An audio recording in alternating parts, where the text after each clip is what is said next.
观众朋友大家好，欢迎收看5月7日公视台语台下晡新闻，我是陈淑君，咱先来看今仔有什么新闻重点。台北2个国中生无驾照桥倒摆，阁无伫安全帽啊，互警察抓着开罚单。今仔饭店2个人竟然去派出所门口献鸡卵。今仔是报税头一天，因为劳动节休困，国税局排队是排到路长。财政部表示讲，已经有上百万民众完成报税咯。劳动节劳工大游行下晡1点开始，要对总统府行到立法院。今年是劳基法实施40天，劳团诉求劳动法令爱大翻修。新闻头起身哦，来看台北有2个国中3年级的查甫囡仔，因无驾照桥倒摆，阁无戴安全帽啊，互警察抓落来开罚单。这2个囡仔伫今仔饭店2点外哦，去派出所门口献鸡卵，嘛已经互移送法办咯。这个查甫人家自动门试开了，徛伫咧大门，向警察所内面等鸡卵，连续等5粒，互内面臭摸摸。警方出面解冻，解带入去侦讯。他们就砸几个，然后整个就冲出来了。这2个涉案人拢是高中3年在校生，会这么激动等鸡卵是早着有谋。伫代志发生之前的2点钟，2人骑乌托摆，互警方抓到，无照驾驶又阁无戴安全帽啊！成年了吗？骑车在这边干嘛？互警方开几落张红单，罚款自2000块开始起跳。警方调查发现，这2个少年人因为正不满警察甲开红单，就讲好要来等鸡卵。所以透早2点外，一个人甲警察应开，另外一个趁机会等鸡卵，拢被依照社会秩序维护法。喊请检方侦办。双方是因为在前一天23时的时候，因为无照被扣车，那后来双方是有合意，然后有共谋的部分来做这个丢掷鸡蛋的动作。警方表示，像这种涉及到社会法的法案，自108年到111年，总共有超过7000件。敢若是去年顶半年就3200多件，其中涉案的人有真侪拢是未成年人。青少年他们往往没有被教导如何处理自己的情绪以及处理冲突，所以呢，当我们情绪拉起来的时候，他就觉得我做一些什么事情才能宣泄掉这个愤怒啊，所以呢，我觉得这个是一个生理反应所选择的一个很粗劣的一个复仇行为啦。青少年用错误的方式消透心内不满，学者分析。这毋但是对法律的认识无够，也甲毋知安怎处理情绪有关系，建议对教育面来改善。不过，代志发生迄当中的过程拢被翕起来，警方无排除另外1个人涉案。记者综合报道。再来看桃园航空早起有拖车在拖国泰航空 CX407航班的时，拖车的油管破去哦，阴影清烟。桃空公司是表示讲，因着随换另外一台拖车，无影响到航班哦。也毋过外界是真烦恼讲有安全的疑虑。桃园航空拖车在透早要甲国泰航空 CX407班机拖走的时阵，拖出油管闭气，而且烟瘾清烟。桃园航空紧急换另外一台拖车。较在无影响飞行机组起飞的时间，在拖行航机的过程当中发生漏油的现象，那公司立即处理会造成航机的延误。针对拖车油管闭气，旅客认为有安全的疑虑，都要加强地勤人员的教育训练。可能会有一些安全的疑虑。地勤人员的教育训练应该要再做得更完善一点。油管闭气的这台拖车是自2000年初买的，桃园航空表示。一切拢照正常的程序来检修。有学者认为讲，这个事件主要是因为液压油在油管漏油的情形之下，接触到高温的所在，才会出现呛烟的情形。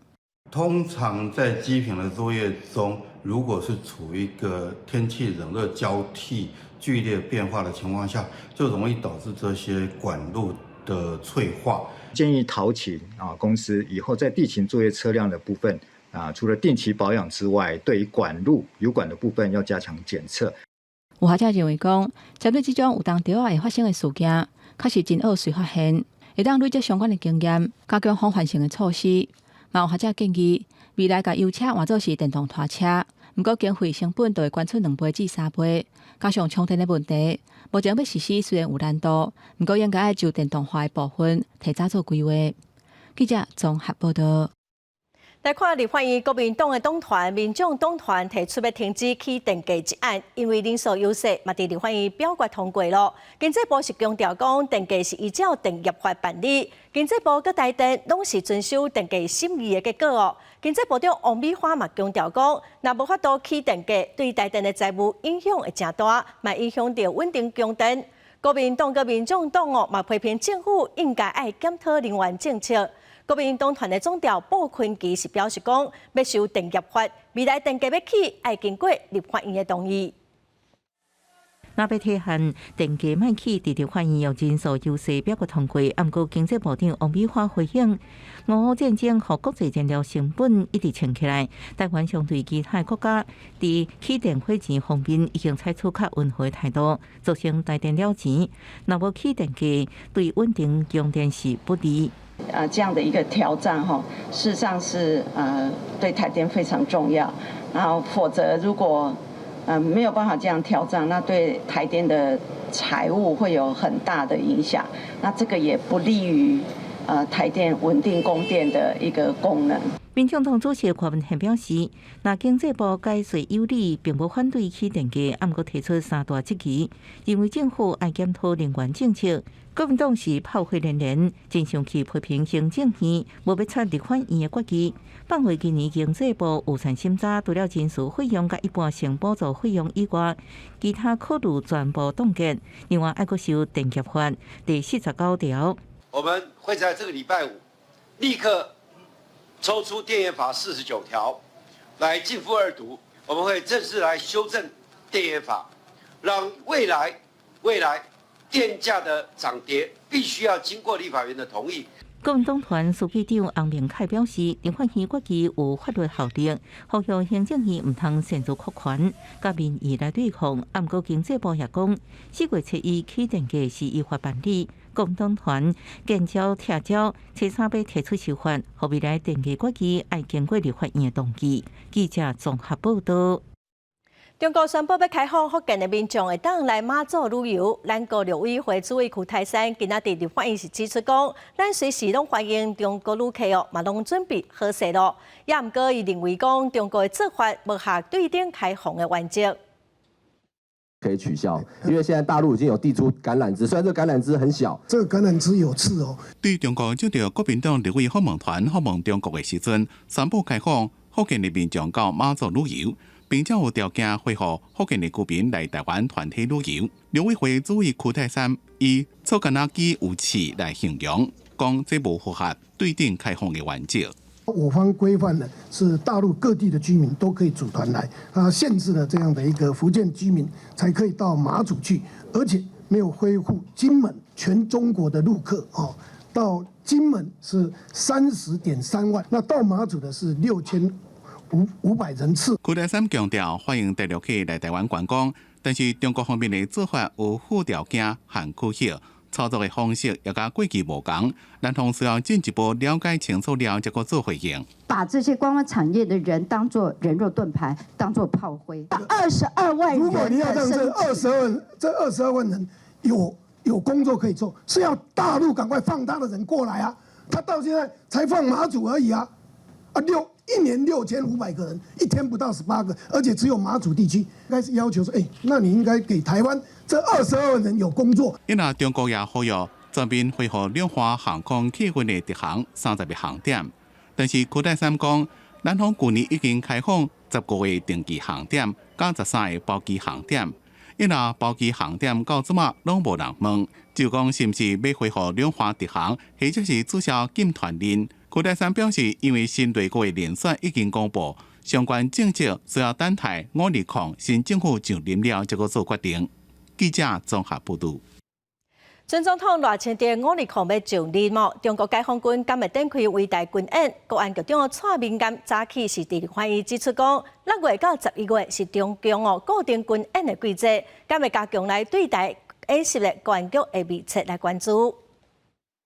中共继续伫咧台海有军事行动，国防部伫咧7月发布，总共侦击强舰7台次出现伫咧台海，国军运用任务舰甲华地飞弹监控应对。针对准总统赖清德520就职要到啊，中共是毋是对台湾实施围台军演？国安局长蔡明安分析，中共对台是采取火箭2种手法，影响未来新政府两岸政策的走向。再加上6月到11月拄好是中共军演的日季，所以成做大家注意的焦点。从6月到11月份，因为是中共它例行军演的季节，所以这个部分在进入了中共军演的热季，中共会不会借口来进行一些军事的演习，来对台湾施加进一步的压力？那我想这也是我们国安局目前正在关注的一个重点。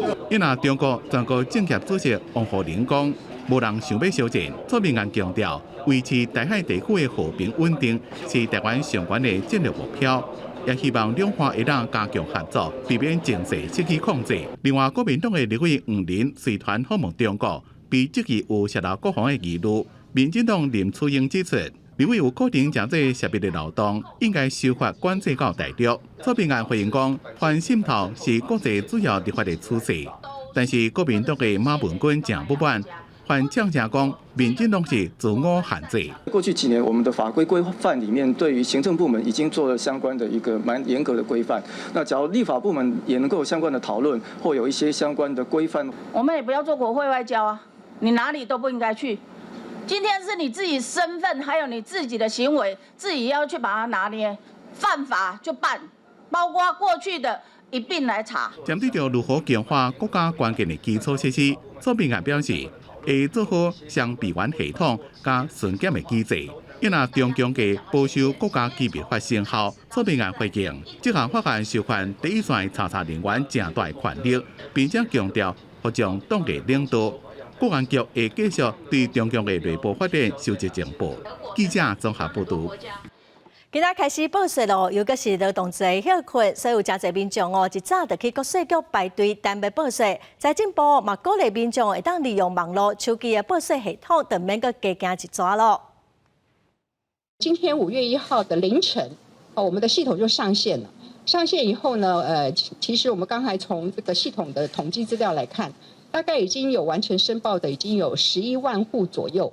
所谓资料查到服务，因为我们从4月26号就开始提供服务，到目前就我所知，应该是已经将近有100万户的民众已经完成所有的资料的查调。财政部今年阁有抽奖利用手机网络报税会当抽奖，上大奖是现金20万，嘛提供查调资料税业的估算表，民众买当先利用这套系统来计算。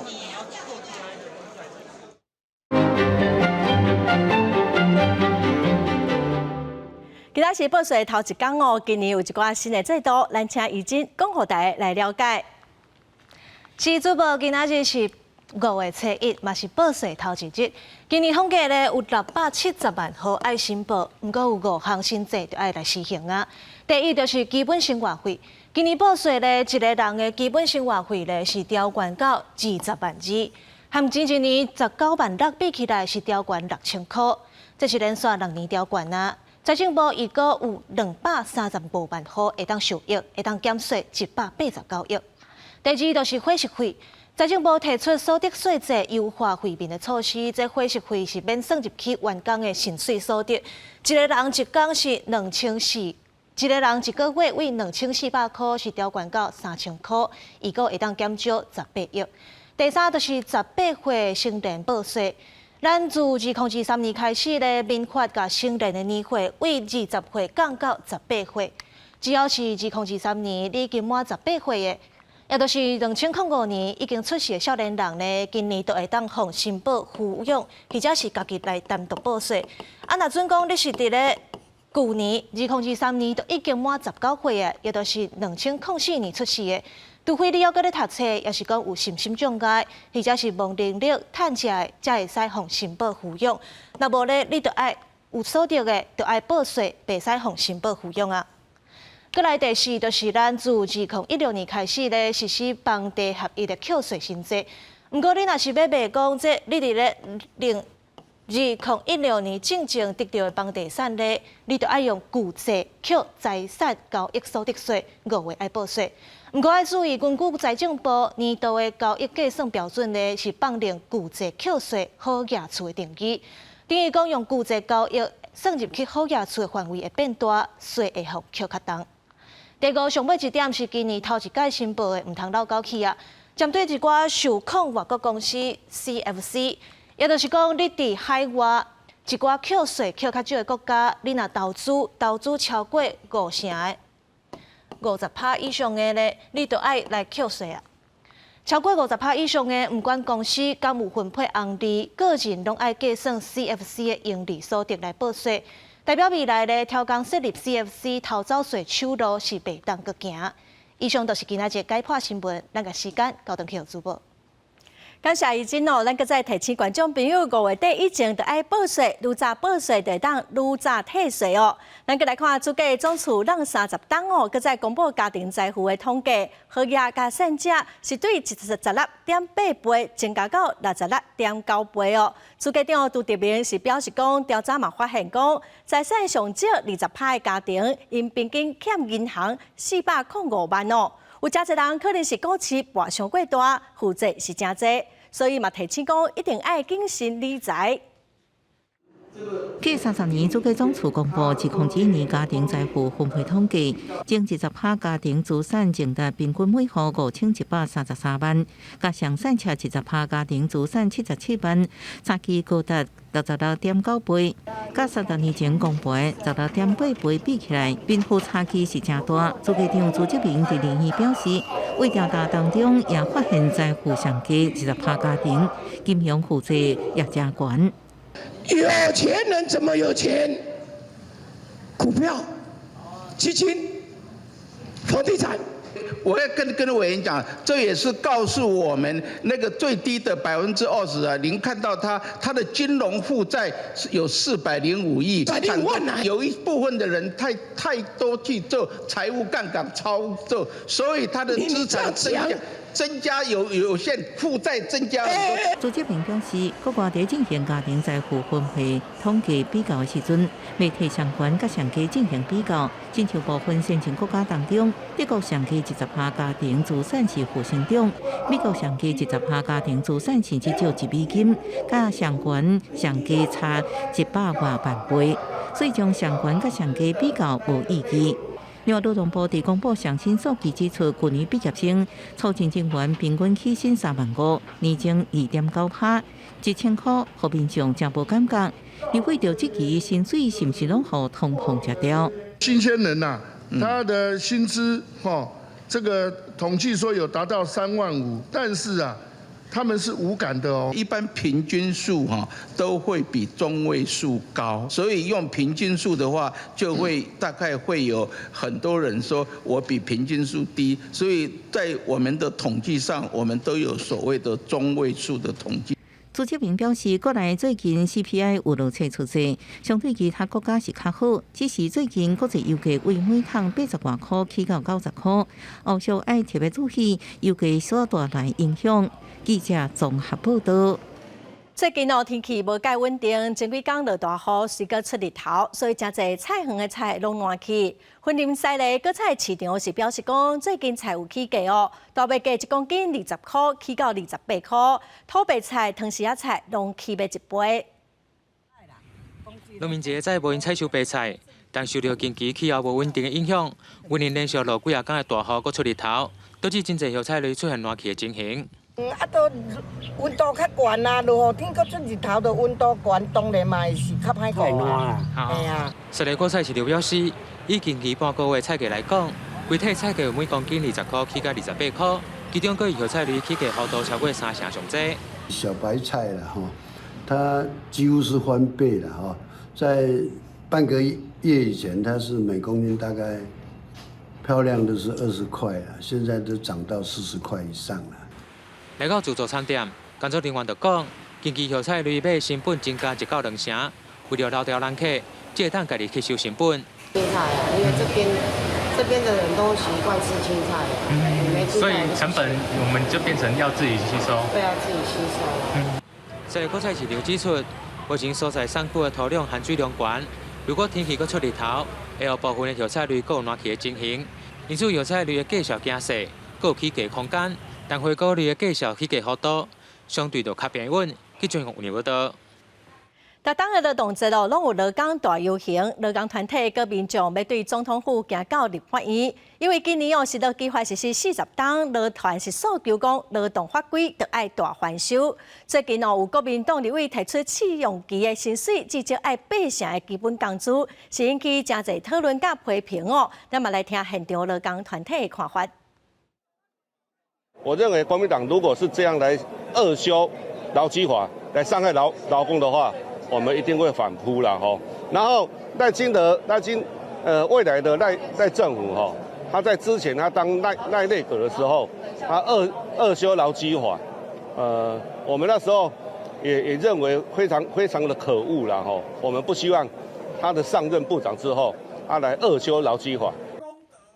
今年的劳工大游行下晡1点开始哦，是以连续执政无蜜月、国会修法挺劳权来做口号，用前总统赖清德甲前劳动部长何佩珊来喊话哦。今年是有4000个劳工参加这场游行，因对总统府出发一路要行到立法院，针对革新劳动关系、退休权益、医护过劳等议题来提出因的诉求哦。伊嘛提出16项修法的建议。再来看今仔5月7日的动节咯，也毋过学校是无放假。中小学代理代课老师，还有公立幼儿园内底签约的教保员哦，其实拢算是劳基法的劳工。今仔事实讲哦，是会当来放假，也毋过学校爱上课，伊嘛是爱去学校。全国代理代课教师工会是指出讲，即马哦愿意提供补修，也是讲双倍薪水的学校是真少。中小学的代理代课老师适用劳基法，劳动节只是讲休困，毋过配合学校的运作，有缘来上课。他保劳保他有必须要保劳保，对，保劳保应该算劳工吧？对。那他的薪资是不是会发给？如果他有上班，是不是会发给双班？如果他有上班，明天薪资是要加倍发给的，对吧？加倍嘛，哈。加倍发。台南市劳工局长表示，代理代课的老师劳动节应该爱予伊双倍的薪水，也毋过全国代理甲代课老师工会指出，现行的制度要予人双倍的薪水是真歹落实，呼吁各县市教育局应该至少爱予人补休困。那你在学期间其实就是有请假门槛，那我觉得这就是配合学校的运作体制，那就给予他合理的其他补休，就是寒暑假。公立的幼儿园拍客药的教保员也有同款的问题，而且全国幼教产业工会指出，平常时的休困的权益定受到挑战。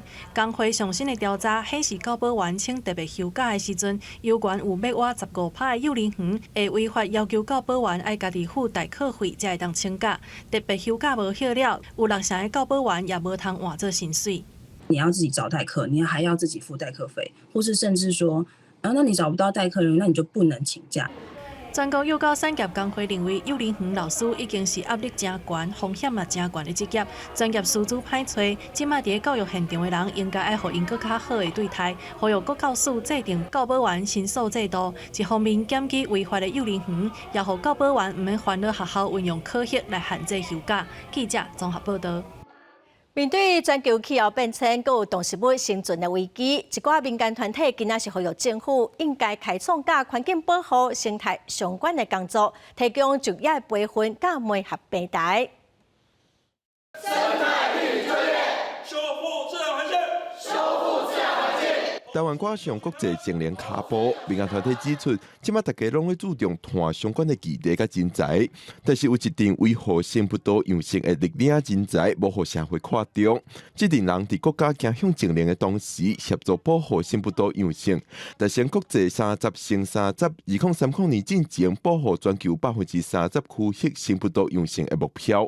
保护、修复跟管理大自然，但是我们现在没有很好的专业系统，有一些是属于比如说检验师的，有一些是属于像医生治疗的，那有的是可能后面的那个养护的长照的，那这些部分来讲的话，都是有赖更多专业者的投入。关注山南报道的民间团体举例，即马政府整理山南报道的发布工程，但是承包的单位大部分都是土木专业、结构专业，对自然环境无一定优先。因指出，即马就有报道师会用更加友善环境的方法修理报道，也保护生态多样性。包括你要会工程、自然、社会跟人文，因为你要修好一条步道，你要了解自然环境，减少对自然的破坏。你还要了解历史，比如说传统工法技术。会进行转型过程，你可能会带来工作的冲击、就业的冲击，我们会创造更多的绿色工作。民调团体指出，过去大众对绿色工课的想象，拢是再生能源、电动车这款行业，但是，阁有亲像报道师、兽医师这款维护生态多样性的工课，值得咱来看重。因呼吁政府，领领人才真重要，要有领领人才的培训体系，也要以行政院的专级建立下部会的领领就业平台。记者郭文谢桂林台北报道。国际新闻来看 ，G7 七国集团会议将意大利的杜林峰会决议讲，小办要伫2035年进前甲小土团的发电厂关起来。也毋过，针对以小土团发电为主的德国甲日本是有放任期限，可以有较侪时间来转型。G7能源部会首长4月30日同意，伫未来10年前5年停止使用烧炭发电，将办伫2035年关烧炭发电厂，也有替代目标，就是制定一个有希望达成7.5度控温目标，也符合各国实现净零排碳路线的时间表，方便到达淘汰烧炭发电厂。Il carbone è una delle fonti di maggiore emissione e questo è la prima volta che si indica almeno un percorso e un obiettivo. G7 也留予日本甲德国这两个用烧土炭发电较侪国家有确定的时间去改变。真侪国政府因为经济无好，将注意力放伫眼前的成本点悬。原本强烈支持气候行动已经变弱。对德国甲日本安怎减少烧土炭的使用，议员爱国观察，德国已经立法2038年关烧土炭发电厂，也表达2030年到达淘汰烧炭意愿。日本是还未附时间表出来。伫加拿大渥太华举行的减少塑胶污染全球条约第2轮谈判4月30日结束，全球175个国家地区代表第一摆考虑限制全球塑料生产，计划15年内减产70%。加拿大环境部长吉尔伯表示，世界可能会伫无坚持塑胶生产上限的情形之下，解决塑胶污染的问题。环保人士希望能限制塑胶生产。不过，工业界反对，因倾向伫回收利用方面加做一寡。环保人士要求伫2040年底进前，将塑胶生产减少75%，甲产油国甲塑胶产业之间意见无同。We urge members to show the same flexibility. 这摆谈判被认为真重要，最后一摆谈判要伫年底伫韩国举行。联合国希望到时阵应达成有国际法律约束力的公约。公司新闻。山梨县富士河口湖顶才有一间老城超商，因为徛伫大门口地当翕到真完整的富士山，人客是叉，也毋过嘛去影响到附近民众的生活，所以最近社区都用乌色的布，甲富士山的风景扎起来咯。游客自这伫马路边仔的人行道开始翕相打卡，互出入超商停车场的消费者爱真细离开车。日本山梨县的富士河口湖顶以富士山的景色是真出名。有游客发现一间罗森超商会当翕到美丽富士山景，甲相片传去网络了后，吸引真侪外籍游客去打卡留念。也毋过游客人伤济，影响到居民的生活。朝の4時5時頃から写真を撮るね、また声が大きいね、愛想がね、荷を積んで出ようと思ってもね、この通りが下手をすると公園で古城祭みたいにもうすごい人だかりになっててね。除了噪音甲影响出入，游客凊彩乱撇粪扫，也是无遵守交通规则，凊彩弄马路，甚至是甲弄入去私人徛嘅用地，拢互居民真困扰。虽然地方驻地单位有设立告示牌，搁且保全人员来管理，拢无路用。最后驻地单位决定要设置管人工厂外长20公尺的乌色布来挡掉富士山的山景，阻止各种乱象。マナーさえ守っていただければ、ちょっとマナーがちょっと気になるところがたくさんあって。随着日票继续无影响，互真侪外籍游客拢去日本旅游。暂时搁拄好是日本的黄金周假期，互真侪日本国内民众考虑出游的地点，拢会排除外籍游客人济所在。根据日本产经新闻的报道，原本去年旅游真受欢迎的大阪京都，就因此互日本游客排除。颠倒是以东京为主的首都圈，因为有千叶县的迪士尼乐园，加上东京都内有新的主题乐园甲饭店，颠倒吸引国内游客去耍，嘛互东京千叶成做日本国旅上好的选择。这是日票拨嘛，互每一人的国旅消费平均一个人增加36100块日票，接近大票7500块。公司新闻的是董炳业。过来消息来看，花莲市区的富凯饭店已经拆线了。过来要拆嘛，伫市区中正路的拿铁离地饭店。也毋过业者是质疑讲，有的饭店会当来补助拆厝的费用，有的袂当。到底标准是啥？大港的女富户慢慢驶离开市区中山路富凯饭店，转到另外一栋伫咧中正路的拿天立地饭店，准备要拆厝。因故为什么因拆的费用有管付出？饭店业拆除，它是否可以入住？只要符合建筑法81、82条的规定，那个建筑物倾倒，那有影响公共安全的部分，我们那个政府机关会优先用灾害准备金的方式来处理。事后还要还吗？它是用灾害准备金指引的，它不会跟他说偿。观光业者无法度理解是，也被列做红单的汉滨饭店，为什么拆除费用就要业者家己出？监管伫咧大车路边有公共安全的影响，希望政府加减补贴。那有一些相关的状况，我们可能相关的后续的状况，我们会再跟相关的单位来做一些研议跟讨论的部分。确实，如果说有影响到公共安全的部分，这部分是不是我们用特例来处理？观光业者也希望，目前行政院正伫咧审议的观光振兴方案，若是其他县市也要整治，才有阶段性。目前花莲就是上需要到3天的挡灾区。小琉球听说已经满到整个8月份，那台中也持续的在回温当中。所以说，希望有关单位能够正视到我们灾民的权益，那这个是我们的救命钱。那希望就是说，相关单位能够把火力集中在花莲。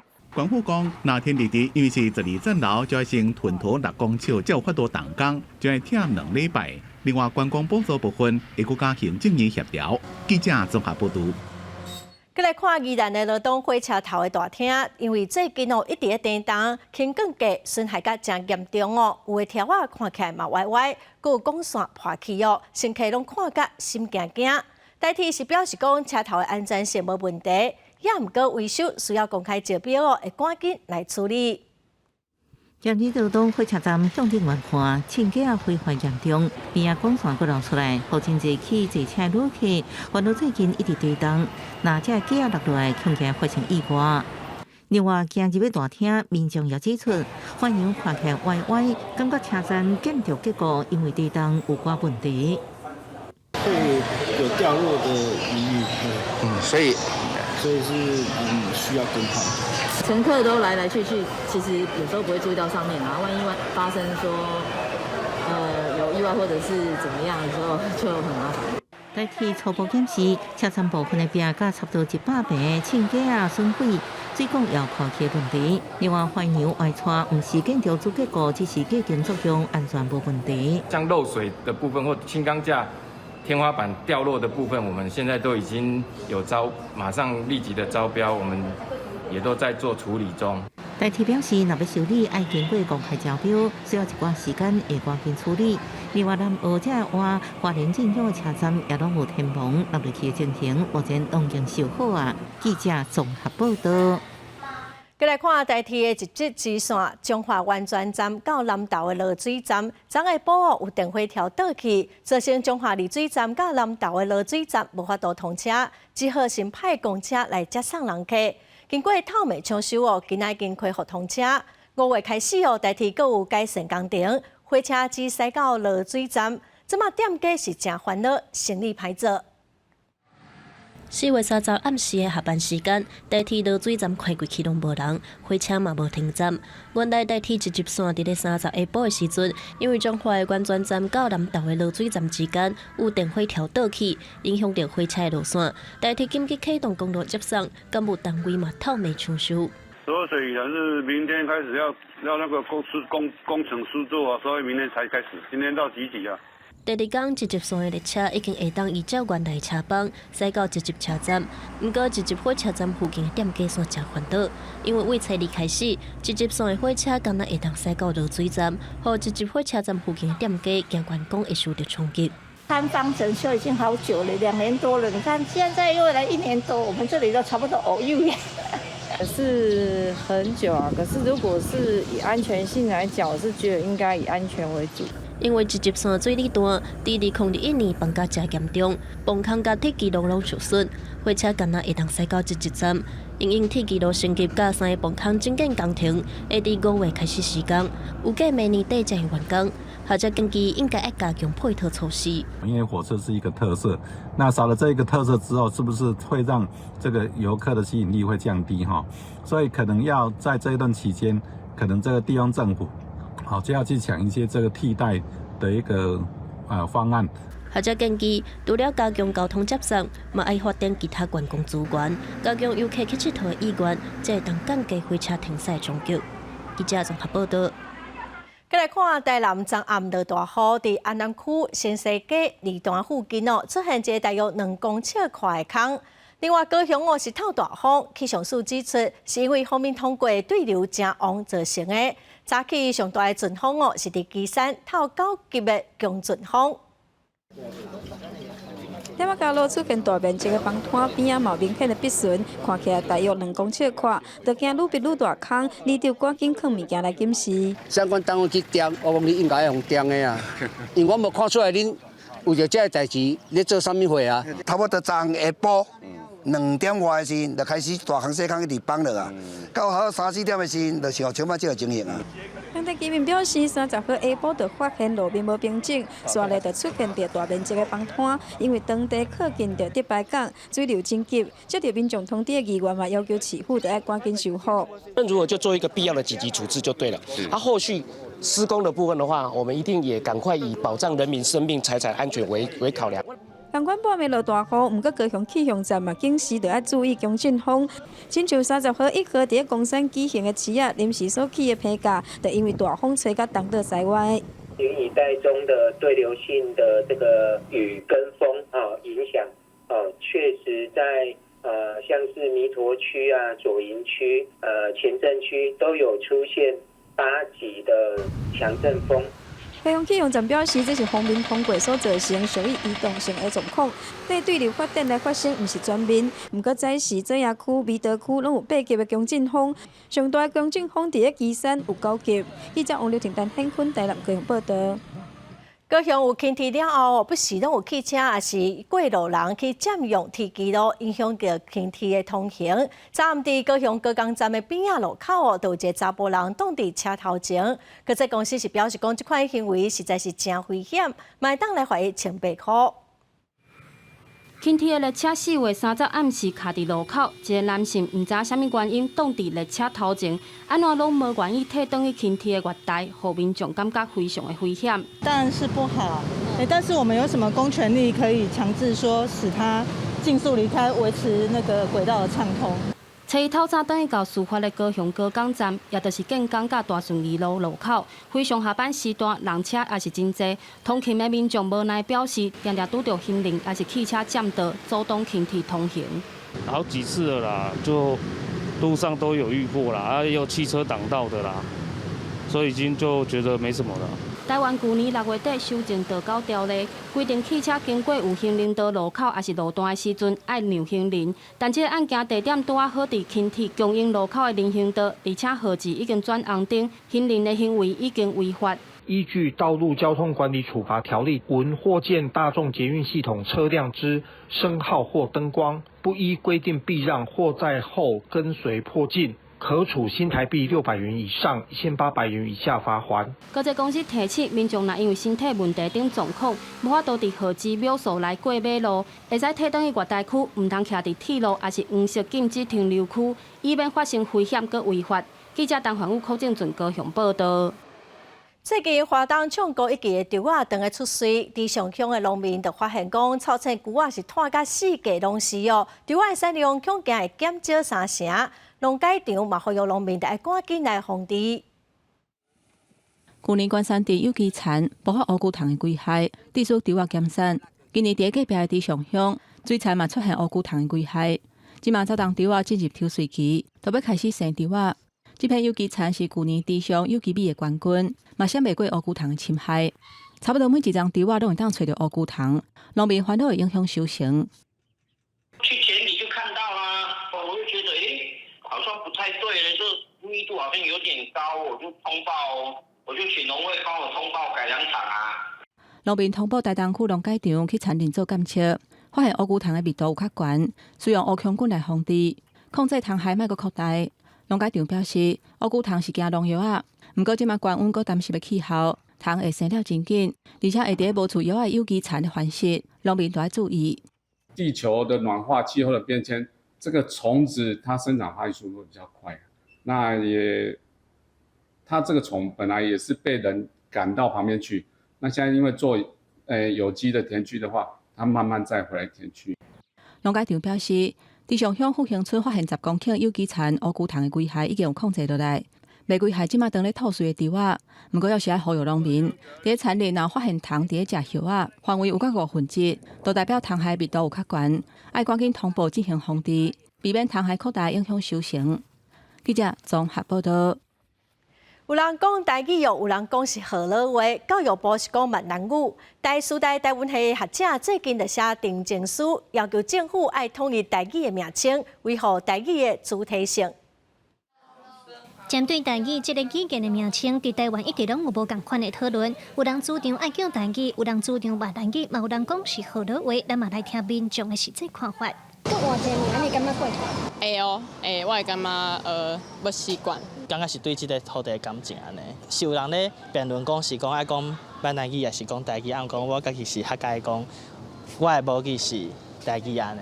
事实上，这个讨论嘛对台湾差到法国。台湾有一位在法国开台语课的老店甲老师分享讲，今年4月伫学校内底有设立一道语言饼，台语嘛出现伫内底。也毋过，伊讲伊教学5年来，定会受到中国学者的禁忌和挑战，讲台语为什么毋叫闽南语？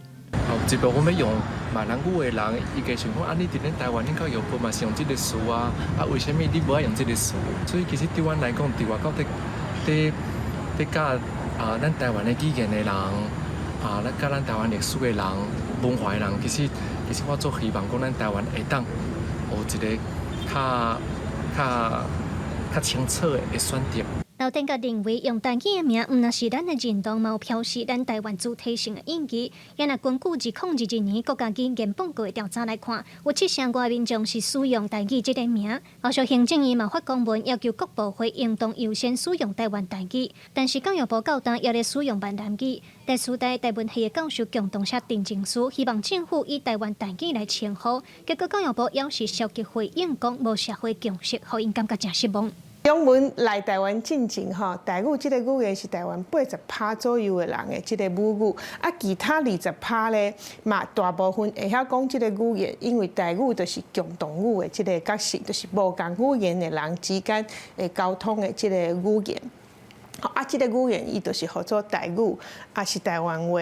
但是即马咱煞因为即个政治的考虑，伫咧咱台湾去互台湾家己的人要求咱袂当叫家己的名，即个问题我感觉比咱咧国际袂当叫台湾搁较严重。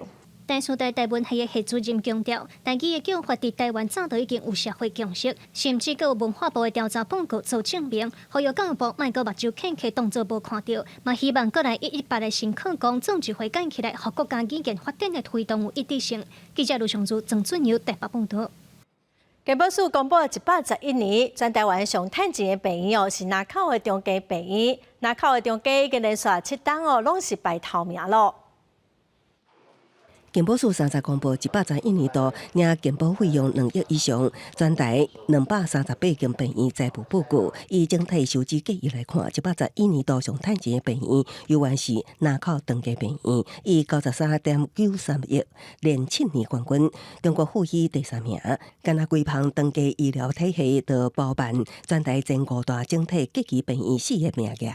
长庚的业外创办人当初捐的那些台塑的股票的配息，用这种观点来看，说每家医院比较不公平啊，应该是要看医疗的整个收益的状况。比较中嘉医疗体系伫整体收支结余，也有病院面临整体收支较欠。前5名病院分别是土城病院了1.15亿，义大病院了1.09亿，由110年的趁钱变做了钱。莆田国际病院、国人病院也有网络受访会议，也拢有了钱的情形。针对偏乡医疗院所面临收支较欠，健保署表示会互因补助。预定会在今年的下半年，我们会跟医界还有健保会这边来做一个讨论。好，那可能会对于偏乡部分哈，因为它就是属于一个灯塔型的医院啊，那这种医院其实是应该要尽量来维系它的生存哈。那我们会跟相关的团体这边来讨论，定出一个相关的一个补助的方案。根据健保署统计分析，111年各残疾院所，医务收支情况有201个院所，医务收支较欠，另外有79%的院所，医务收支拢有欠期，间数为110年的163间，成长到188间。背后的原因是否也跟政府以及健保其实有祭出多项的补贴措施有关？那尤其各界其实都非常关心节育的流向追踪是否有确实落实在人事劳动上面。健保署呼吁，医务收支给予较侪的病院，会当加聘请医护人员，也会当安尼提升改善医疗环境。记者综合报道。40当前的劳动制度，台湾劳工顶线成立，为台湾的劳权来打拼，嘛见证劳动运动一路的发展。因专工办一个特点透过网过影像资料，让社会大众会当继续来针对劳动的议题来发声。多数劳工一礼拜会当休2天，有劳工保险和退休金等等，这拢是台湾劳工上界基本的权利。这是真侪劳工团体旧年来和政府拼开力行街路抗争争出来的。其中台湾上早的劳工团体台湾劳工阵线，自戒严时期1984年5月初1成立到今，伫劳工议题已经拼40年。拜三伫劳动节即天办特典，希望互大众了解劳工运动的历史意义。台湾的劳工运动是甲台湾的规个民主甲社会这变化去做一寡的改变，包括讲劳动一开始是来做迄劳工争议的这部分，后来搁做工会自主化，即马来做这政策的这倡议的这部分。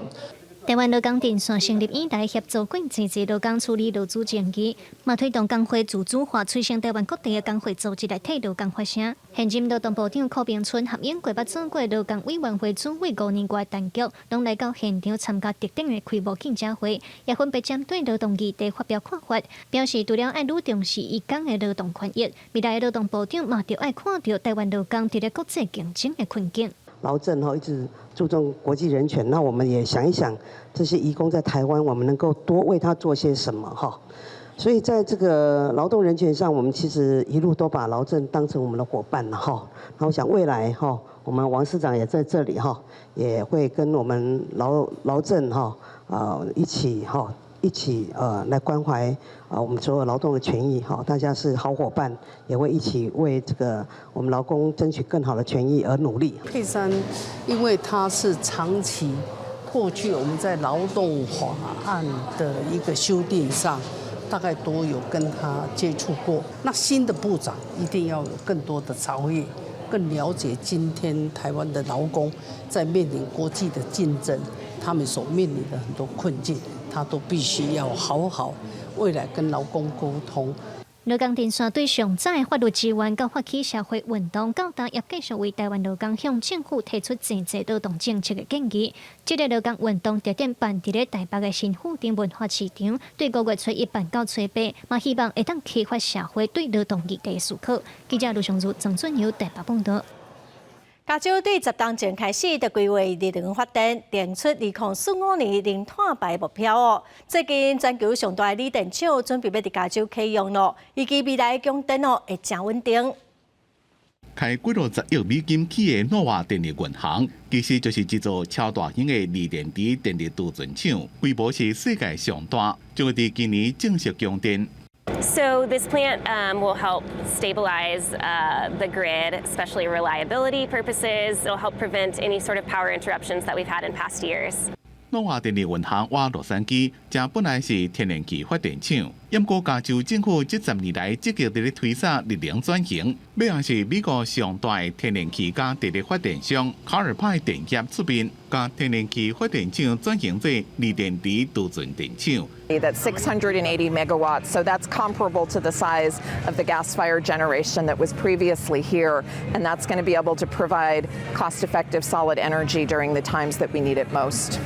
根据美国能源资讯管理局的资料，诺瓦电力银行会当提供688万瓦的电力，电力充饱会当供应加州68万户4.9个用电，超过加州1/3的用电需求，也占全美国超过5成的储存电力。Making use of the clean energy is all in alignment with our goals in California and the world to really decarbonize the grid, and you're seeing it right here.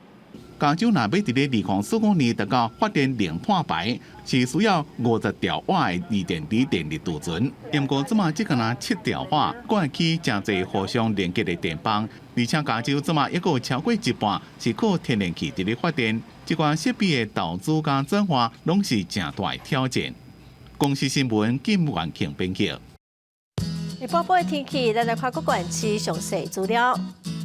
北部地区上低23度，上悬25度；中部地区上低23度，上悬30度；